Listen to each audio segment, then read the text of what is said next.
नमस्कार, कहानी box channel में आपका स्वागत है। आज तलाक के मुकदमे की पहली पेशी थी।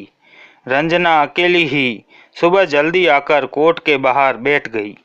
उसने पुरानी सी साड़ी पहन रखी थी। ना चेहरे पर कोई मेकअप था, ना कोई ताजगी। वह उदास सी बैठी कोर्ट खुलने का इंतज़ार कर रही थी। कुछ देर बाद राजेश भी आ गया। उसके साथ उसकी माँ, बहन और बड़ा भाई था। वह खुद की लग्जरी कार से आया था। जब उसकी नज़र रंजना पर पड़ी तो वह उसे अनदेखा करके आगे बढ़ गया। 2 साल से रंजना और राजेश अलग रह रहे थे।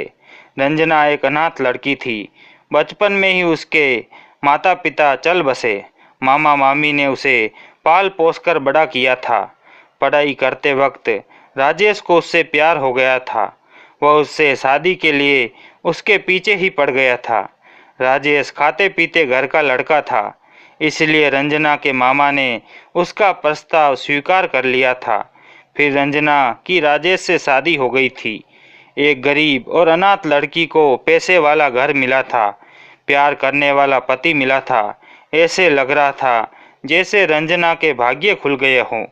मगर आगे की जिंदगी बहुत मुश्किल थी, क्योंकि उस घर में राजेश के अलावा रंजना को कोई भी पसंद नहीं करता था। क्योंकि ये शादी राजेश की जिद के कारण हुई थी।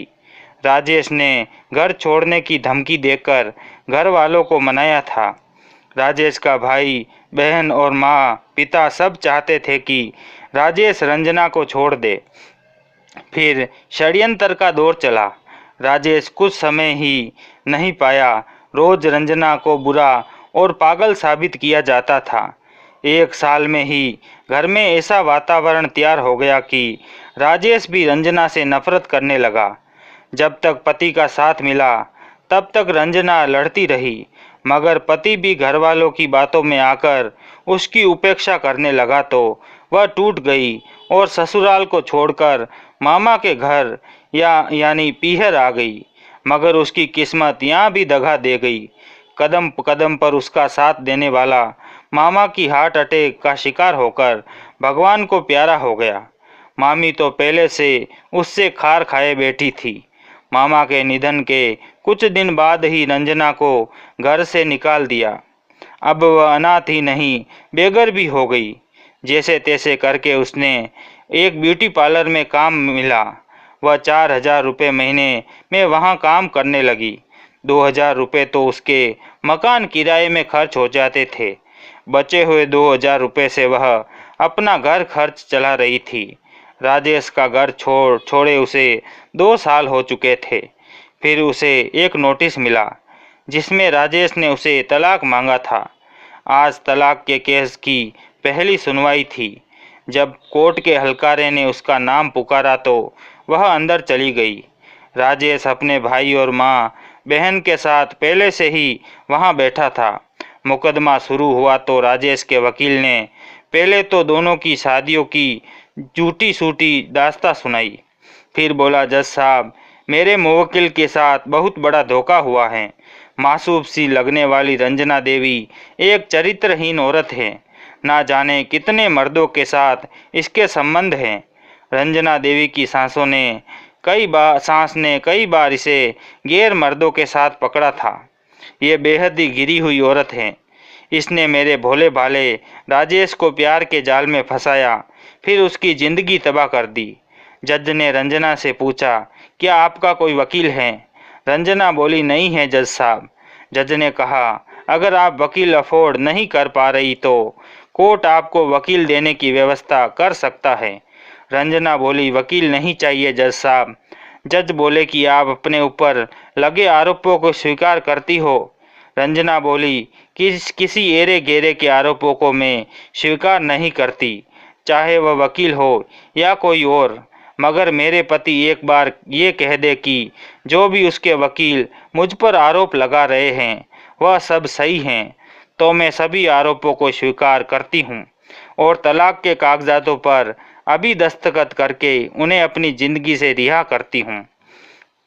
जज बोले, मिस्टर राजेश, क्या आप अपने वकील द्वारा अपनी पत्नी पर लगाए गए आरोपों को सही ठहराते हैं? अभी कटघरे में आकर जवाब दे। क्योंकि एक औरत के चरित्र और इज्जत का सवाल है। राजेश कटघरे में आया, फिर रंजना की आंखों में देखकर बोला, मेरे वकील ने जो भी आरोप मेरी बीवी पर लगाए वह सरासर गलत हैं। वह एक पतिव्रता और पाकीज़ा औरत हैं। मेरी नज़र में उसके ज़्यादा पवित्र इंसान इस दुनिया में कोई नहीं है।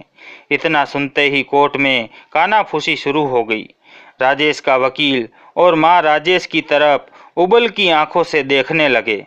जज साहब ने राजेश के वकील को फटकार लगाई और कहा, इस तरह की झूठी दलीलें देने के बेस पर आपका वकालत का लाइसेंस भी रद्द हो सकता है। आइंदा इस बात का ख्याल रखें। फिर जज ने 20 दिन बाद की तारीख देकर सुनवाई बर्खास्त कर दी। राजेश और उसका परिवार अपने घर चला गया। रंजना भी अपने घर चली गई। रात के 8 बज गए थे। रंजना खाना खा रही थी। घर में पैसों की बहुत तंगी चल रही थी। इस कारण उसने सब्जी नहीं बनाई थी। वह बाजार से थोड़े हरे प्याज ले आई थी। प्याज के पत्तों के साथ रोटी खा ही रही थी कि अचानक किसी ने कमरे के बाहर दस्तक दी। जब उसने दरवाज़ा खोला तो सामने राजेश खड़ा था। राजेश को इस तरह आया देखकर वह घबरा गई। वह कुछ बोल ही नहीं पाई। राजेश कमरे के अंदर आ गया। राजेश ने देखा प्लेट में रोटियां पड़ी हैं, मगर सब्जी के नाम पर कच्चे प्याज ही थे। वह हिम्मत करके बोली, कहिए, ऐसा क्या काम पड़ गया जो आप इतनी रात को चले आए? राजेश बोला, तुमसे माफ़ी मांगने आया हूँ। मुझे नहीं पता था मेरा वकील तुम पर इतने घिनौने आरोप लगाएगा। रंजना बोली, जब रिश्ता ही नहीं रहा तो माफ़ी मांगने का क्या मतलब? जाइए, मैंने आपको रिहा किया। मेरी पूरी ज़िंदगी दुखों में गुजरी है, मगर आपने मुझ गरीब से प्यार किया, इसका शुक्रिया। आपने मुझे अपने घर की इज्जत बनाया, इसके लिए शुक्रिया। राजेश बोला, एक बात कहूँ? रंजना बोली, क्या? राजेश बोला, माफ़ कर दे। रंजना बोली, किस बात के लिए? राजेश बोला, तुम्हारे साथ दुर्व्यवहार करने के लिए, तुम पर विश्वास ना करने के लिए। मेरा पूरा परिवार तुम्हें घर से निकालना चाहता था, इस कारण सब तुम्हारे पीछे पड़े थे। मैं भी उनकी बातों में आ गया, उसके लिए माफ़ कर दे। रंजना बोली, जाओ, माफ़ किया और मैं अब कोर्ट नहीं आ पाऊंगी। कागजात घर पर भेज देना, दस्तखत कर दूंगी। राजेश बोला, एक आखिरी इच्छा है, पूरी करोगी क्या? रंजना बोली, क्या? वह बोला, आज आखिरी बार तुम्हारे साथ बैठकर खाना खाना चाहता हूँ, खिलाओगी? रंजना बोली, मेरी गरीबी का मजाक उड़ाने आए हो क्या?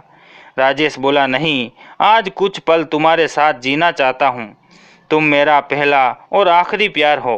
रंजना बोली, चलो मेरे घर से बाहर निकलो। राजेश बोला, आखिरी इच्छा भी पूरी नहीं करोगी क्या?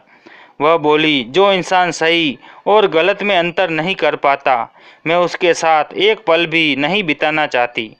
राजेश बोला, एक और मौका दे दे, मैं अपनी गलतियों को सुधारना चाहता हूँ, तुम्हारे साथ पूरी ज़िंदगी बिताना चाहता हूँ, माफ़ कर दो यार। रंजना बोली, क्यों बार बार माफ़ी मांग रहे हो? मुझे आपसे कोई शिकायत नहीं है। बचपन से लेकर शादी तक मैंने कभी नहीं चाहा कि कोई मुझे प्यार करे, क्योंकि भगवान ने मेरी किस्मत ही ऐसी बनाई थी। फिर उसने रोटी और प्याज दिखाते हुए कहा, ये जो खाना देख रहे हो, ये मेरा प्रिय भोजन है। मामी मुझे यही खाना दिया करती थी। आपके घर में 1 साल से रह रही आदत बिगड़ गई थी अच्छा खाना खाकर, मगर अब ठीक है। 2 साल ने आपसे अलग रही हूँ, वापस ज़िंदगी उसी मोड़ पर लौट आई है। मैं अब नहीं चाहती उसमें कोई व्यवधान पड़े, इसलिए चले जाओ। अब मैं आपके साथ नहीं चल पाऊँगी। आपकी दौलत, गाड़ी, बंगला सब आपको मुबारक।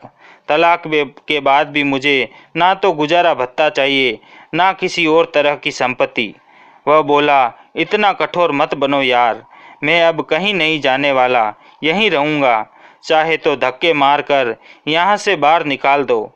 फिर राजेश ने प्याज रोटी उठा ली और खाने लगा, मगर एक निवाला भी वह अंदर नहीं उतार सका, गले में अटक गया। हिचकी शुरू हो गई।